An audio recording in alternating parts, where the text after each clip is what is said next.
mientras vienen los del café, es una yapa que tiene que ver con lo de la semana pasada. Entonces, voy a hacer un ejercicio visual para que vean cómo se mide una angulación de una vértebra que tenga una lesión en flexión, por ejemplo. Voy a hacer una línea, digamos.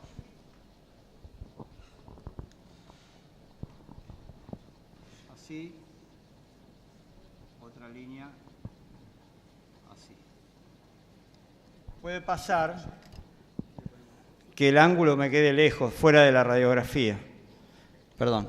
Entonces, lo que voy a hacer, con una escuadra, voy a tomar esta línea, y con la escuadra acá voy a tomar esta línea.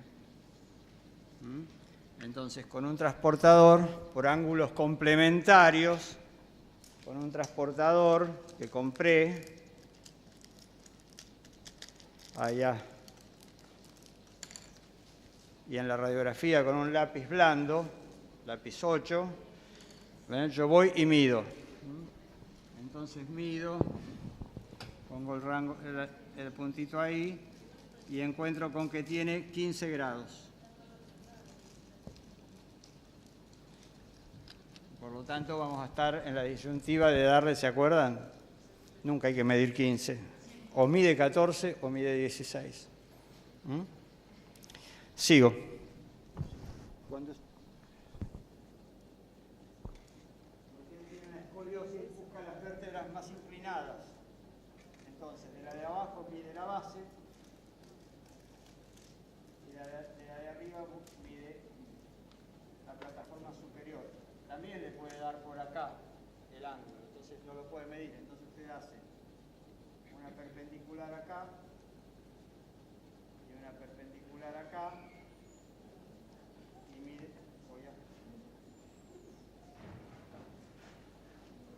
se mide este ángulo. Entonces me va a dar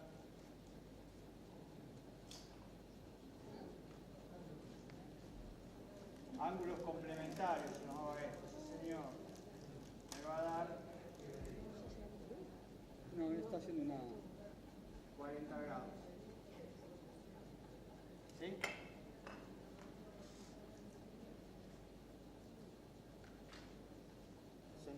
¿Se entendió lo que hice?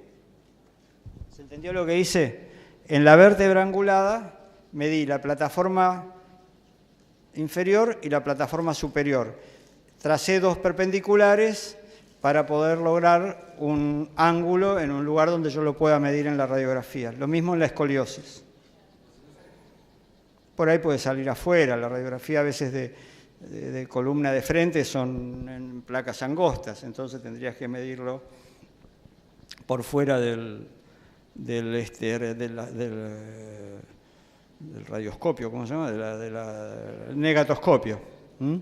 Entonces, uno cuando mide una desviación de columna, la mide de esta manera.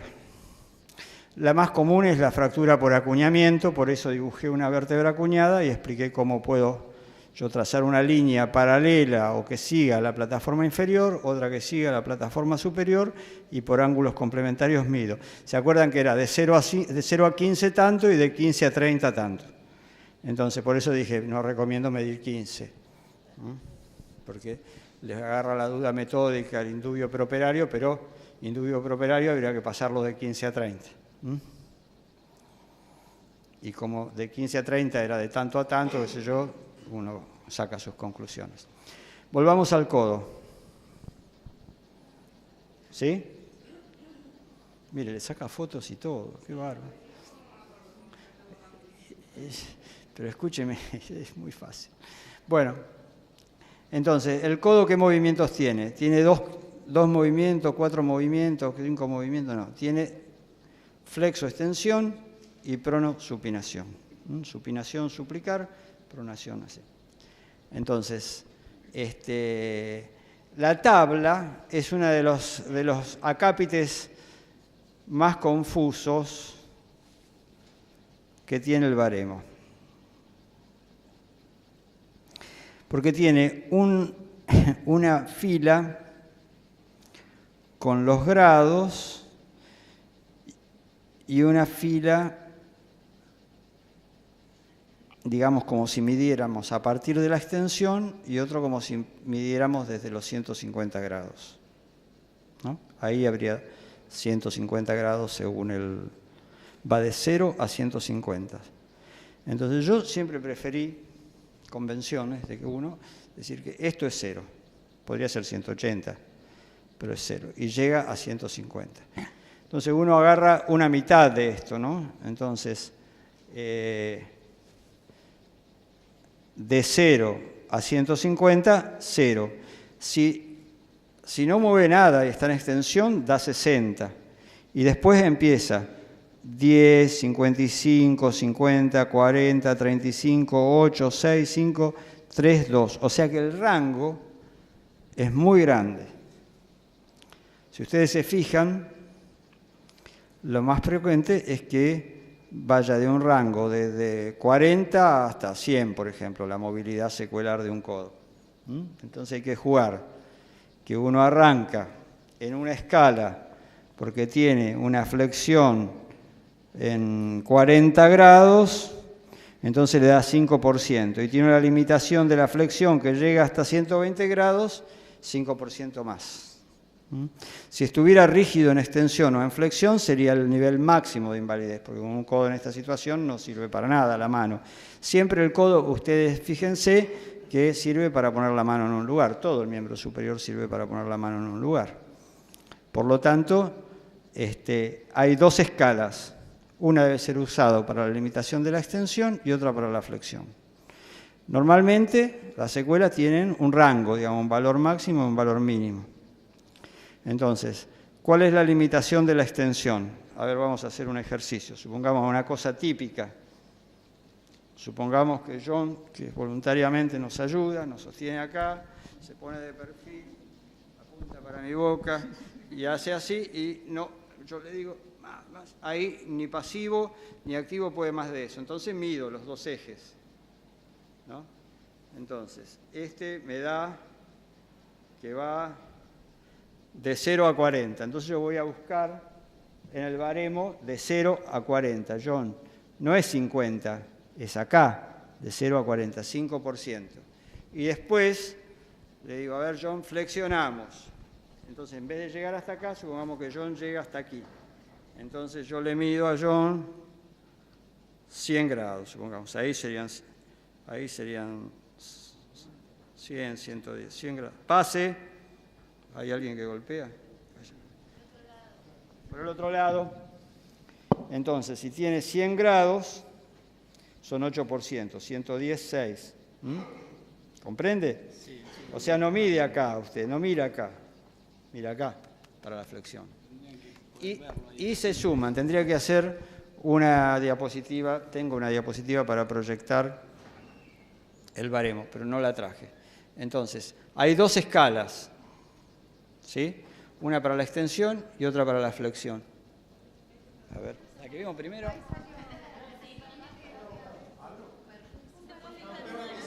¿Dónde qué?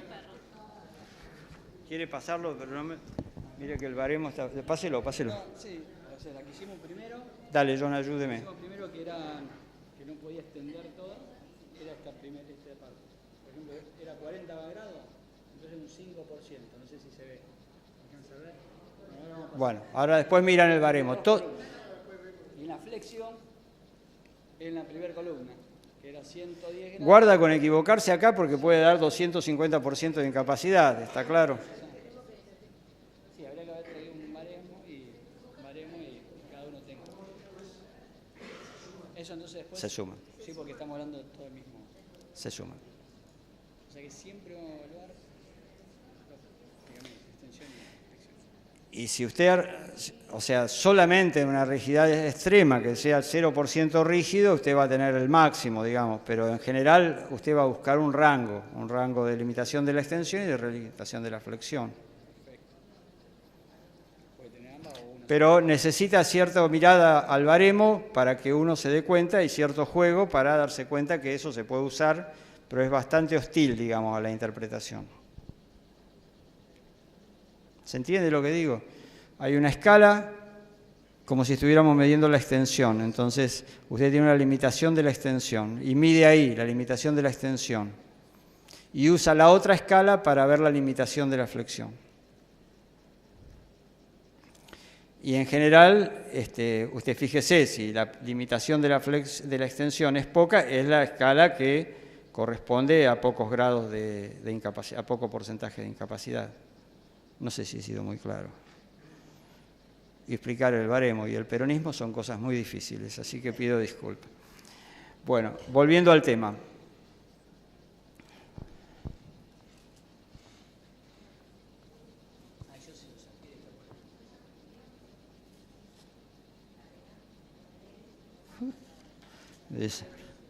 No sé si podré volver a esto, ¿no?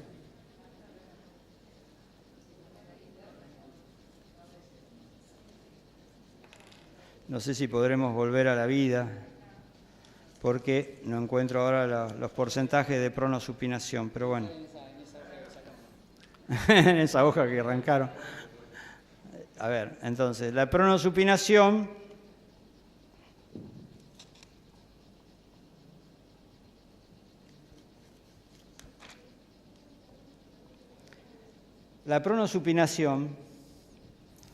digamos, también, se mide así y así, ¿no? Entonces, con el codo 90. Entonces, si ustedes se fijan, tiene 90 grados para un lado y 90 grados para el otro, desde el neutro. La misma escala es para supinación y para pronación, o sea, como si la movilidad fuera simétrica. Por lo tanto, usted va a tener, digamos, de 0 hasta 80, 0% de incapacidad. O sea, si usted puede mover así, hasta 80 grados, aunque no llegue a los 90 grados, es 0. Pero después empieza otra vez, cada 10 grados, 1%. Entonces, si usted tiene una movilidad limitada en supinación y en pronación, puede sumarlas. Puede ser que tenga, supongamos, que llegue hasta 40 grados. O sea, usted mide así, ponemos acá nuestro baremo, sosténgame un poquitito, a ver si puedo explicarlo. Empezamos ahí en el 0, vamos dándole supinación hasta llegar, por ejemplo, a 40 grados. Y después vamos a hacer la pronación y llego a 40 grados. Entonces usted la limitación que evalúa es la pronación y la supinación en grados, y 40 grados es 4% de incapacidad. Entonces ahí va a tener 4 más 4. Si tiene 90 de supinación es 0, y si tiene 40 de limitación de la pronación es 4. Pero si son las dos, se suman. ¿Cuáles son las lesiones que pueden más frecuentemente dar limitación de la pronosupinación? Las lesiones de la cúpula radial, que son muy frecuentes. Bueno, hay una serie de fracturas de antebrazo, de muñeca, sobre todo cuando tienen luxaciones, luxaciones que pueden dar limitación severa de la pronosupinación y de la flexoextensión. Las lesiones de codo lo vamos a ver cuando veamos neurológica, no vamos a seguir, pero frecuentemente pueden asociarse a complicaciones, sobre todo del nervio cubital. Después avanzamos, pero el nervio cubital va a dar sensibilidad tal, movilidad tal. Y ahí otra vez vamos a aplicar el criterio S para la sensibilidad y M para la motricidad. ¿Está?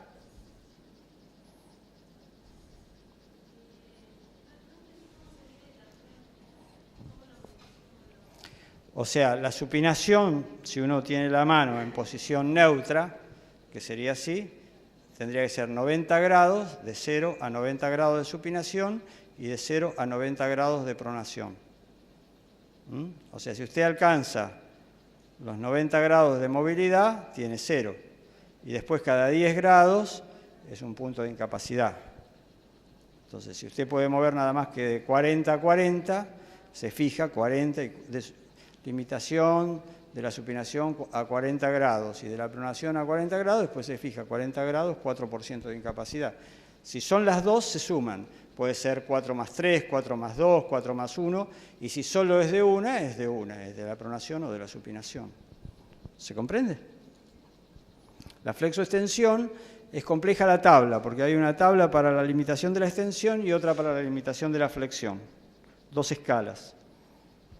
Entonces, intenta aclarar diciendo retenido en 150 grados, pero créanme, digamos, la movilidad normal es 150, o 180 o 0, y a partir de ahí usted mide cuántos grados de limitación hay. Entonces, la forma correcta de anotarlo es la extensión está limitada en 40 grados y la flexión no alcanza la flexión máxima estando limitada en tantos grados, para tratar de que la redacción ayude a la comprensión de esto que estamos explicando. ¿Sí? Nos queda el hombre. ¿Dónde está Silvia? Se fue a cuidar los hijos. El codo. El codo también tiene tabla de anquilosis, como la muñeca, como los dedos, etcétera, etcétera. Entonces,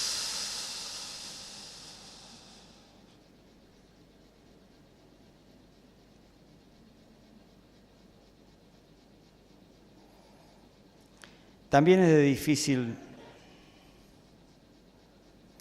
interpretación, ¿no? ¿Cuál sería la posición lógica para anquilosar un codo? Serían 90 grados. Si usted tiene el codo anquilosado en extensión completa, es un grave problema. Podemos decir groserías típicas, por ejemplo, no te podés limpiar la cola. Eso, digamos, si está flexo, también. Es muy importante. Claro. Entonces, está evaluada la anquilosis del codo. Sí. Los extremos, o así de rigidez, son 60%. Y si el codo está a 90 grados, rígido es 30%. Y en el medio hay intermedios, si está rígido. Digamos, la mejor forma de tener un codo anquilizado es 90 grados. Entonces ahí estamos en 30%.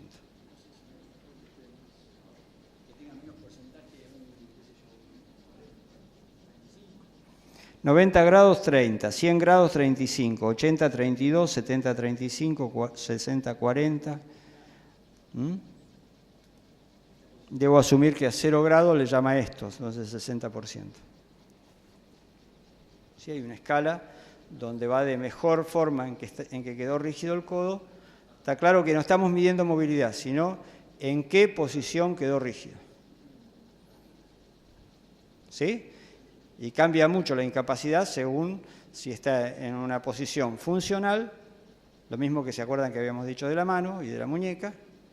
Si yo tengo que hacer quirúrgicamente una anquilosis, una artrodesis, lo pondría el codo en 90 grados y la mano en esta posición, para que pueda agarrar cosas. Pueda mover un vaso, pueda poner la mano en el bolsillo. ¿Se entiende? Bueno.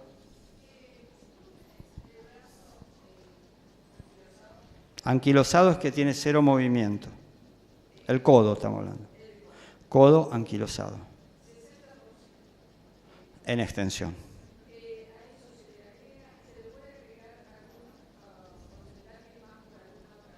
Por ejemplo, si tiene seccionado el cubital, se suma, francamente.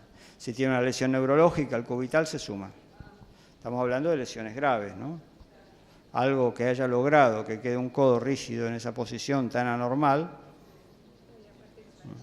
Ustedes habrán visto gente con yeso en la calle. Cuando uno pone un yeso, piensa, uy, puede quedar rígido, me puede hacer una complicación, un SUDEC y perder movilidad. Entonces siempre se pone el yeso, si es solo para inmovilizar, en posición fisiológica. El codo queda a 90 grados. ¿Sí? Pero sí, si tiene otras cosas, se suma.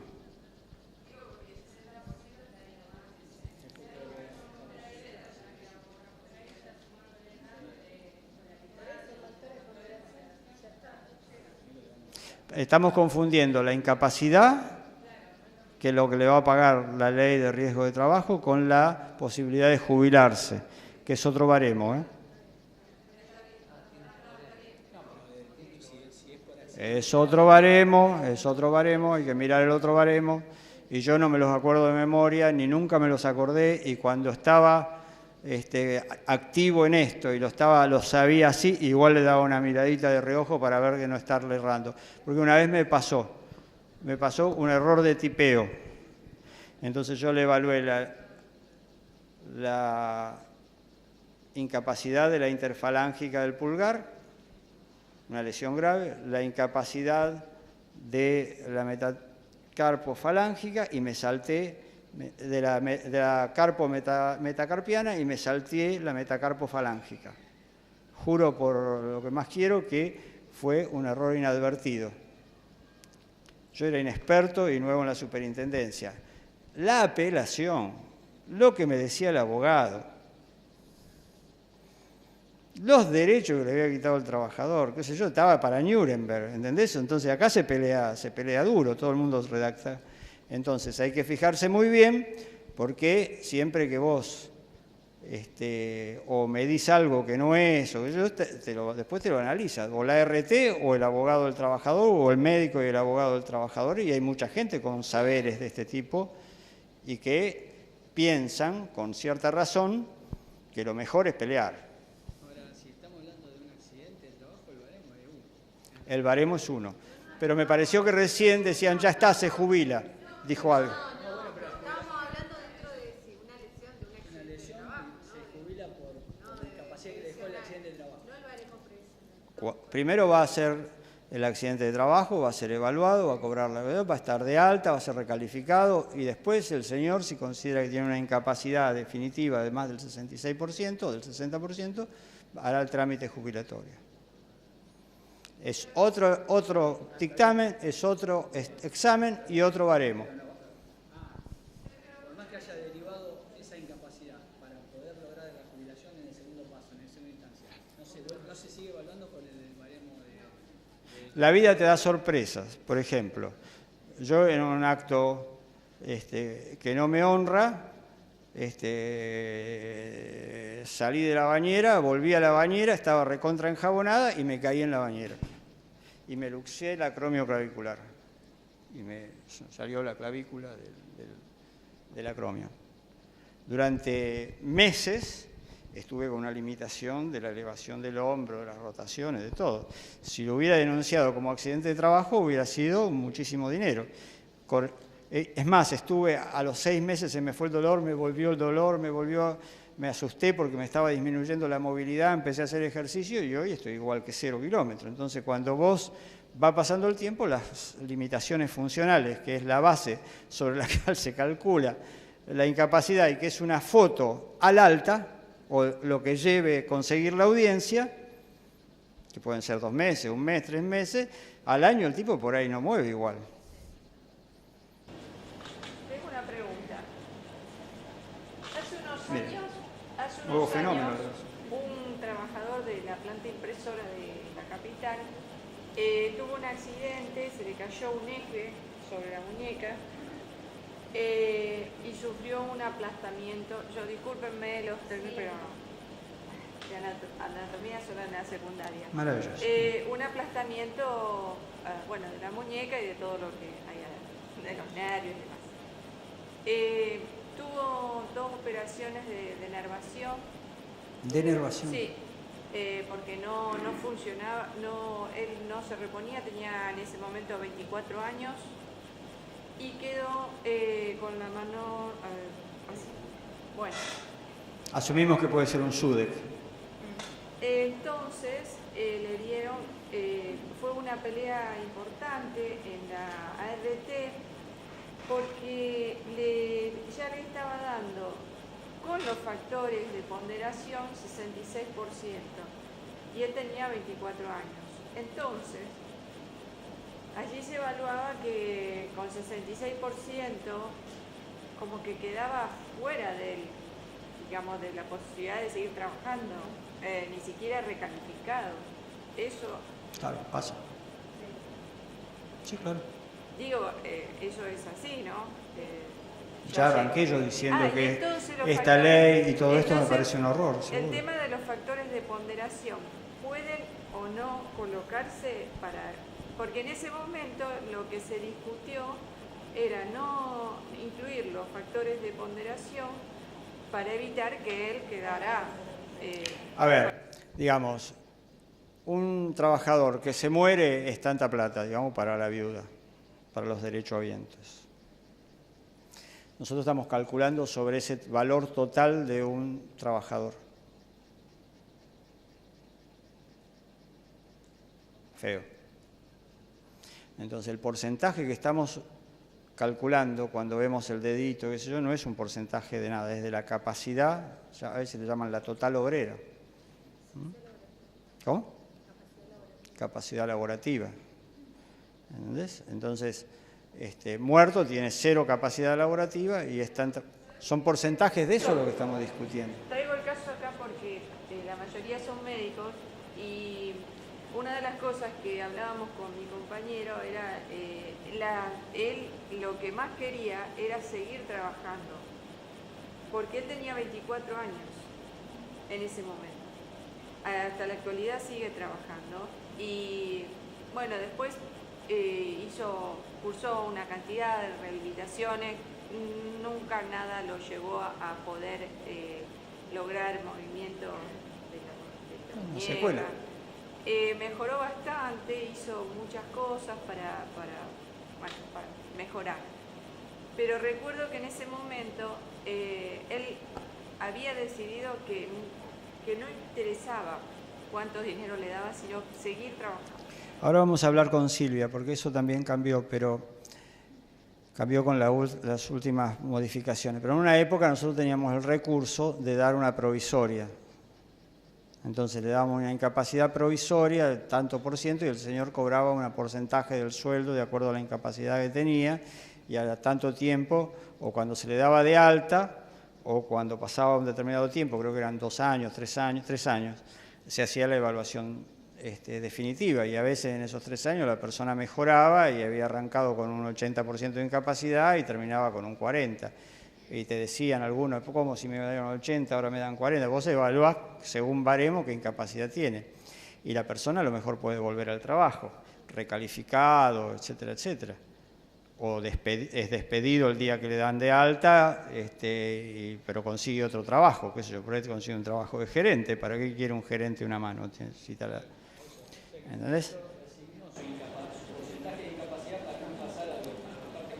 Es que si incluían los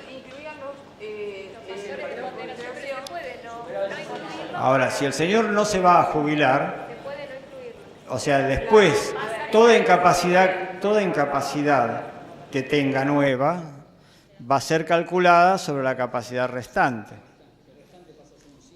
Entonces, la gente a veces reacciona mal porque vos le das a una persona, digamos, que perdió un menisco, 6% de incapacidad. Pero si es el 6% del 30%, no es lo mismo que es el 6% del 100%. ¿Se entiende? Estamos discutiendo sobre una cosa media espantosa, problemática, que es la remuneración dineraria que va a recibir un trabajador, que eso a su vez está en función no solamente de la lesión, sino de los factores de ponderación y del sueldo que tiene el trabajador.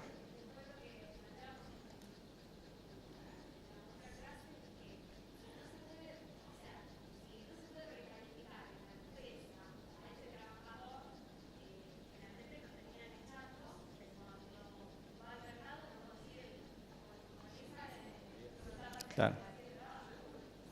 No debería ser. Teóricamente, la ley dice, bueno, como le hacen un examen preocupacional, usted lo toma al trabajador con esa incapacidad laborativa.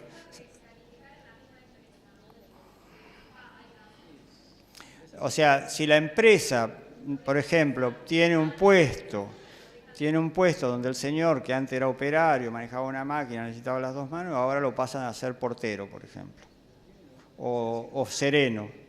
Entonces, en general eso pasa, pero también pasa que las empresas los despiden el día del alta. Y también pasa que aunque uno pueda notar, yo contrato a un trabajador que tiene una incapacidad del 30% y registra, digamos, la incapacidad, y ya no se la van a atribuir ni al empleador ni a la RT, pero el sistema ese está funcionando, si no, no puede funcionar un sistema de seguros como el que tenemos. Ocurre que a la gente le cuesta conseguir trabajo. Entonces la gente se resiste, lógicamente, como el caso del joven que plantea. No, en general es un trámite voluntario, pero si la persona, digamos, un caso clásico, tiene una gran incapacidad, cobra la indemnización y después no consigue trabajo, entonces va a tramitar la jubilación. ¿Sí? Porque si tiene una incapacidad menor, lo que dice el sobreentendido es vaya a buscar trabajo.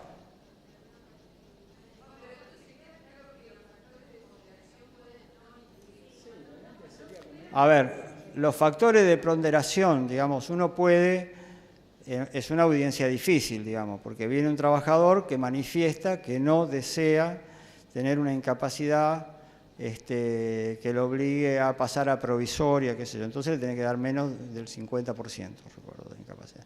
Entonces vos haces una evaluación medio a la medida del trabajador. Y como es una facultad del médico evaluador, digamos, asignarles los factores de ponderación, digamos, son recursos que tiene el evaluador, porque si es la mano hábil, es mayor la incapacidad, si es joven, es más grave la incapacidad, porque son muchos los años por delante que tiene la incapacidad, y el otro factor era...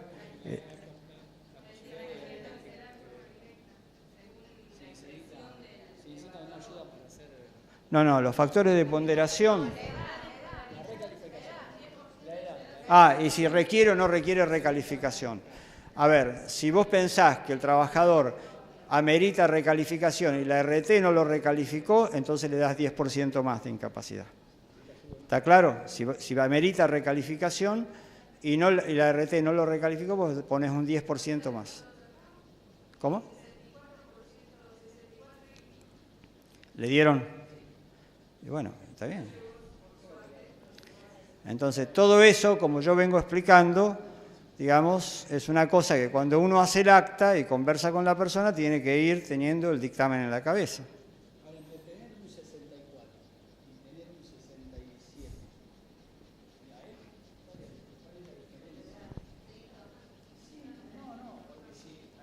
Debe ser de la época en que había...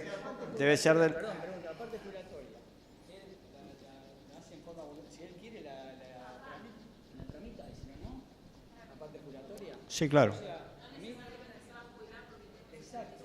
O sea, yo prefiero que me den la mayor cantidad posible, porque entre un 64 y un 60, la incapacidad tiene igual. Desde el punto de vista laboral, una empresa no te va a tomar con si no te tomó con el 67, tampoco te va a tomar con el 64. Entonces,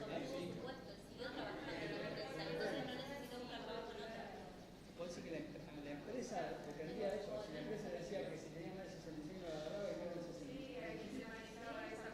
65. Debe ser por la provisoria. Si volvía a trabajar a la empresa, pero si le daban provisoria, bueno, podés volver por 3 años. Si pasaba de tal porcentaje, son 3 años a lo bruto, y si era en tal rango, podía ser dado de alta en el medio. Había toda una mecánica así que Silvia Ayelo les va a contar bien. No, son situaciones horribles. A ver, por suerte, la mayoría de los accidentes dejan lesiones leves, donde uno hasta juega con que el tipo, bueno, ya de la desgracia va a sacar unos mangos, pero que no hay esa dramaticidad que está planteando la compañera, ¿no? Pero bueno. Ahora, si la empresa en la cual está trabajando no le asegura de que según el porcentaje siga trabajando, a él le conviene. Asegura. Claro. Nadie está seguro, digamos, y hoy menos que nadie, me parece. Bueno, volviendo al tema, digamos, de la relatividad de todo esto, ¿no? Navidad. Los obreros marcan el reloj a las 12, la empresa hace un asado y organiza un partidito de fútbol con los trabajadores. el trabajador está volviendo a las 6 de la tarde en tren, se cae del tren y muere.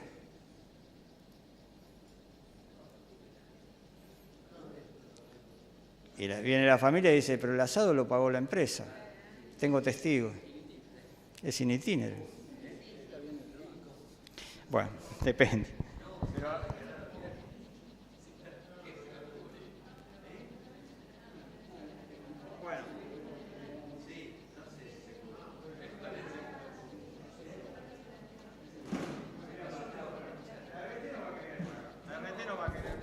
La RT es una empresa, ¿comprenden? Que pone, por ejemplo, las empresas de seguro aseguraban, por ejemplo, los ferrocarriles. Ponen barrera o no ponen barrera según que sea más barato. Si pagar las indemnizaciones por los muertos en la barrera o pagarle al guardabarrera. Si el pagarle al guardabarrera es más barato, la aseguradora le dice al tren, no lo aseguro si no pone un guardabarrera.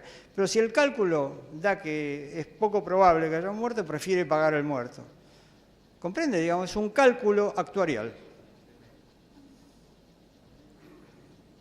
Es un cálculo actuarial. Y hoy con las computadoras los cálculos actuariales tienen una precisión absoluta.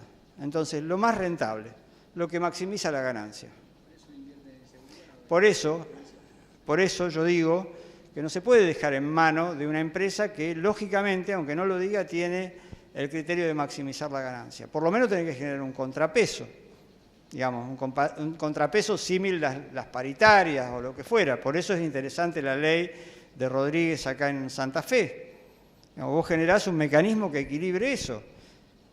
Por eso es interesante la historia del modelo obrero italiano, donde vos decís, bueno, rescatemos el saber obrero, porque también la presunta idea de que esta ley hace promoción y prevención y que visita la RT y que tiene técnicos en higiene y seguridad en el trabajo, todo eso está subordinado a la maximización de la ganancia.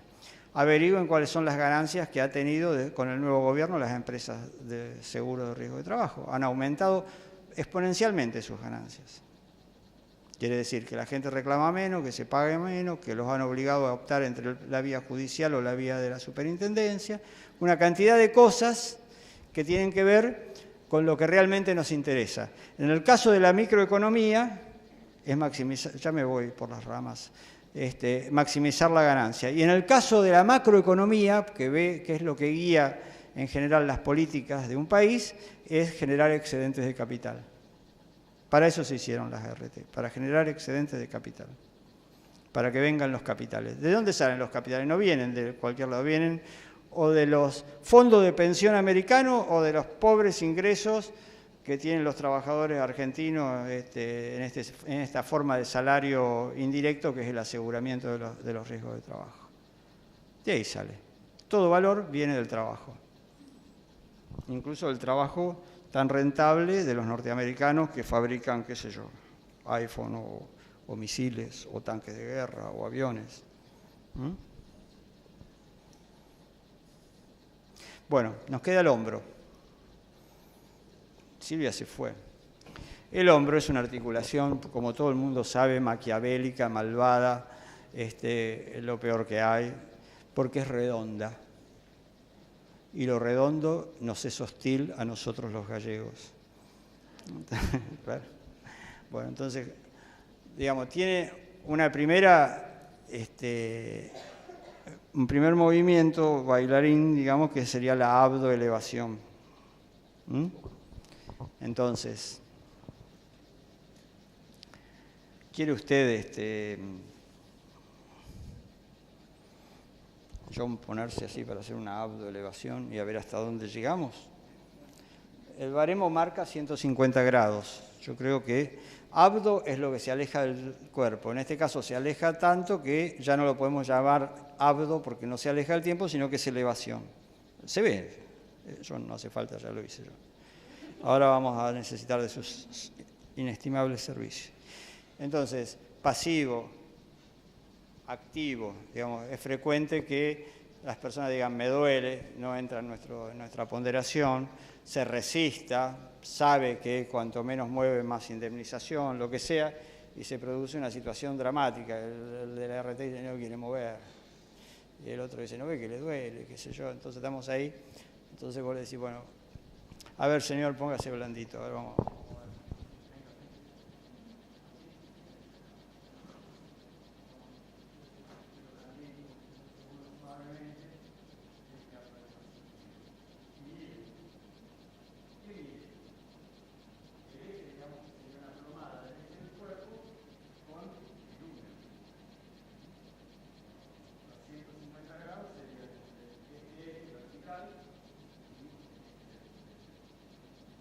La otra movimiento que hay es la aducción, de aducir, de argumentar. Como está el cuerpo, no podemos, pero lo aducimos así, dependerá de la pancita, qué sé yo, pero ahí estamos en los 30 grados.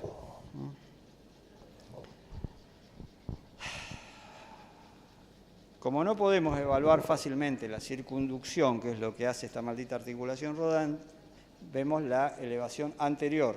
Habíamos dicho abdoelevación, elevación anterior, que debe ser similar. Si no recuerdo mal, también llega a los 150 grados. En cambio, posterior, se me resiste. Por alguna extraña razón vinculada a ligamentos, cápsulas, huesos, etcétera, etcétera, esta articulación que se mueve en el hombro, pero también se mueve en la escápula contra el tórax, que se mueve en la acromioclavicular y que se mueve en la esternoclavicular, para atrás llega a los 40 grados. O sea, entre la vertical del eje de mi cuerpo y lo que alcanza el húmero en esta posición de extensión o elevación posterior es 40 grados. Y viene la piedra del escándalo, son las rotaciones. Porque, a ver, digamos, depende de cómo uno quiera tomar las rotaciones del hombro. ¿Así? ¿O así? ¿Por qué así? Usted tiene que poner... Sí, no sé, no me da. Pero yo... Pregunté a Silvia también, nosotros la tomábamos paradito o sentadito así, y así es rotación interna y así es rotación externa. Rotación externa, ¿cuánto miden ahí? Mira, no. Escúcheme, no. Póngase derecho, así, y mueva solo el hombro. No me venga a hacer... No. Sí, sobre todo niñas tan flexibles pueden llegar a ya saber a dónde. No, ¿hasta dónde llega? Me parece mucho. Pero rotación externa, en esta posición no llega nunca a 90 grados. Sin embargo, si usted está así, a 90 grados llega lo más bien.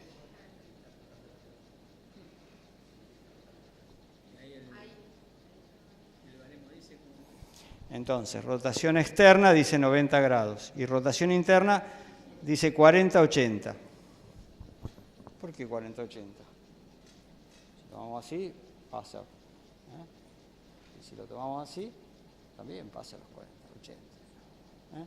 Yo creo que la mejor forma de tomarlo es tomar una decisión y es en esta posición, usted pone así, rotación externa y rotación interna, que sería, digamos, rotación interna y rotación externa.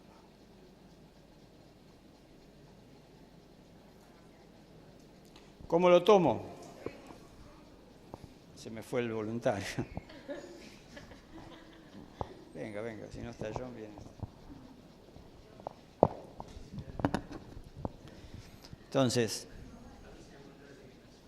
a ver, póngase de perfil, a ver, venga, con el codo así, en posición. Tomemos ahí 0, ¿no? Mantenga con esa mano el micrófono acá, entonces, acá yo arranco con 0. Y la levantamos, con perdón de Hitler, y llega a 90 grados. Y para abajo llega, si este era el 0, llega a 70 grados, una cosa así. O sea que no tienen capacidad. Bien, 40, 80 no tienen capacidad. Vuelvo a ver. Pero venga, vamos a hacerlo así, mire. Venga. Vamos a ver qué pasa en el otro brazo. Lo tomamos así. Rotación externa. Arrancamos con 0 así, rotación externa, y ya no son más 90, Y ahora rotación interna, sí, pasa a los 90. O sea, claro. No es lo mismo. No es lo mismo. No es lo mismo. ¿Cómo pongo el...? A ver, digamos, si lo voy a hacer así, pongo así, En cero. en cero. Sí. Así es como yo no lo hago, ¿eh? Ajá. Entonces acá tengo así. Muevo Ponele así acá. y con una de las ramas sigo el Lo lleva allá. movimiento. Y esa la deja derecha. Claro. Y ahora para el otro lado, muevo Sí. por ahí y empiezo, digamos, con este para adelante Sí. y esta siguiendo el antebrazo. ¿Se entiende? Sí. Esa es la que no. Ahora, si lo hacemos así, ya les dije que me da 90 para acá y no llega a 90, pero 80 para acá. Empiezo con el baremo acá, ponemos el costado así, ponemos el baremo así y vamos a muevo para abajo. Entonces, esta horizontal y este sigue. Y cuando haga la otra, al revés, digamos, dejo esta horizontal, subimos y esta se mueve. Siguiendo los ejes. Siguiendo la derecha. El hombro, el terror de Silvia Aiello. Anquilosis. Otra vez la anquilosis dependerá. Imagínense si le queda el hombro anquilosado así, viste que es una cosa, es una catástrofe. Ahora, si se le queda el hombro más o menos ahí, usted va a poder hacer los cambios. No se ría de un pobre discapacitado. Calabró. Bueno, entonces otra vez, fíjense, la anquilosis del hombro va jugando con estos valores, pero otra vez, ¿dónde estás?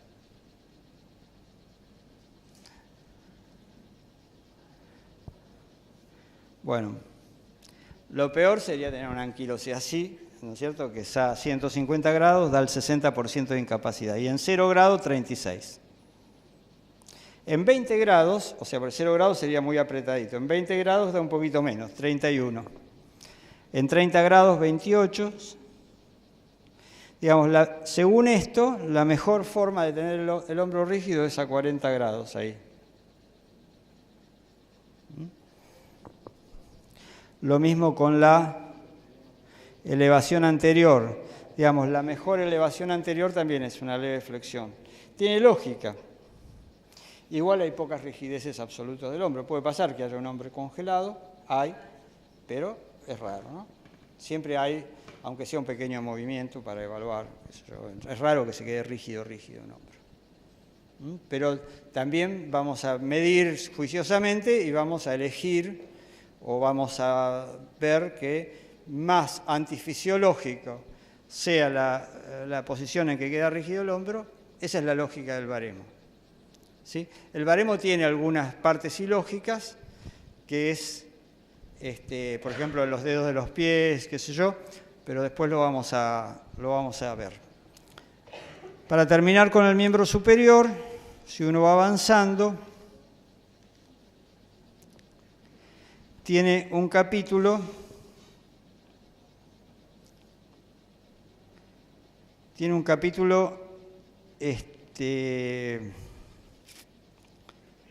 de pseudoartrosis. ¿Se acuerdan que cuando yo expliqué la semana pasada las lesiones óseas estaba cuando las fracturas no consolidan?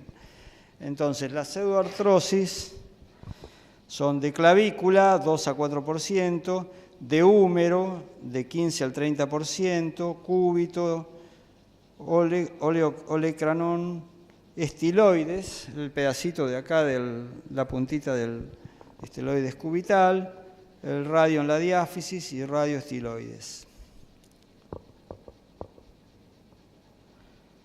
Bien, o sea que hay pseudoartrosis. Hay una pseudoartrosis muy frecuente que es la de escafoides. Pero ocurre que muchas veces se discute si es por este accidente o es preexistente. Pero si uno considera que la pseudoartrosis es por este accidente, o sea que ha pasado un tiempo prudencial y no se ha consolidado, se ha operado y no se ha consolidado el escafoides, la pseudoartrosis es del 15 al 18%. ¿Cómo? De 15 a 18%. Ya hice el zapateo americano de lo intermedio y del prooperario, qué sé yo. No, el diagnóstico de pseudoartrosis es radiográfico. Sí. O sea, se ven los bordes redondeados de la fractura.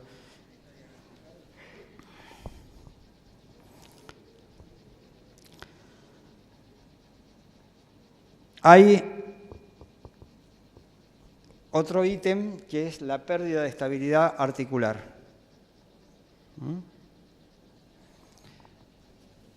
Que es la del hombro por pérdida de partes blandas u óseas, o sea, puede faltar, digamos, la cabeza del húmero, 25 a 35. Escuchen, esto es muy importante, porque siempre la RT, cuando encuentra una luxación recidivante del hombro, como siempre el episodio es preexistente, pero si la primera luxación que denuncia el trabajador es la originaria de la luxación recidivante del hombro, la incapacidad es entre 12 y 15%, más allá de que se puede operar lógicamente, y se puede operar y resolver satisfactoriamente, y después lo que queda será una limitación de la movilidad o no. Pero si hay una luxación recidivante del hombro, la RT lo da de alta y no lo opera, y que yo, la incapacidad está registrada en el baremo. Y en muñeca por pérdida de partes blandas u óseas. Bien. Hay simpáticas lesiones, sobre todo de los veteranos, que seguramente habrán visto, por rupturas tendinosas o musculares. Por ejemplo, la ruptura del tendón largo del bíceps hace que el músculo caiga haciendo un bonito bollito acá. O la ruptura de la inserción distal del bíceps hace que el músculo se retraiga haciendo un bollito acá. Esas rupturas musculares están evaluadas. Se pueden, por supuesto, pedir ecografías. Están evaluadas. Ruptura del deltoide, 10 a 15%, del tríceps, 9 a 12%, proximal del bíceps, 5 a 8%, distal del bíceps, 6 a 9%, flexores de antebrazo, muñeca, 5 a 10%, extensores de 5 a 10%, y acá, con esto me despido de ustedes, con esta bonita canción, hay un bonito ítem que es la secuela del síndrome de Bollmann, que es el espasmo o la lesión o el entrampamiento arterial que da como resultado un síndrome compartimental. El síndrome compartimental sería una secuela del síndrome de Bollmann agudo que tiene entre un 20 y 40%, sí, 20 y 40% de incapacidad. Es una retracción que ustedes van a ver, producto de que se fibrosa toda la masa muscular que se quedó sin circulación. No confundir el Bollmann con el SUDEC, que es una atrofia debido a una reacción simpática, parasimpática, no recuerdo bien. Entonces genera una osteoporosis, unas rigideces. Probablemente lo que planteó la compañera sea un Bollmann, un SUDEC, con secuelas muy importantes que pueden retrotraer o no. Pero el Bollmann en general tiene un origen de lesión arterial. ¿Se acuerdan cuando vimos las complicaciones de la fractura? Una de ellas es un pinzamiento o una irritación, un espasmo de la arteria que puede dar este síndrome compartimental, que debe ser operado en agudo, debe ser abierta las fascias, debe ser explorada la arteria, pero muchas veces ocurre que se deja correr y deja una severa secuela, con retracción isquémica de Bollmann. La retracción isquémica sería la secuela y el síndrome sería el momento agudo de espasmo arterial, etcétera, etcétera. ¿Seguimos mañana? ¿Alguna pregunta? Bueno, faltó mucho, digamos, pero me esforcé en tratar de explicar lo que me habían pedido, que es el uso del baremo y ver cómo se utiliza esto en la evaluación concreta. Está claro que es muy cuestionable todo, desde el baremo hasta la forma de medición y muchas de las cuestiones, pero esto es lo que se hace. Muchas gracias.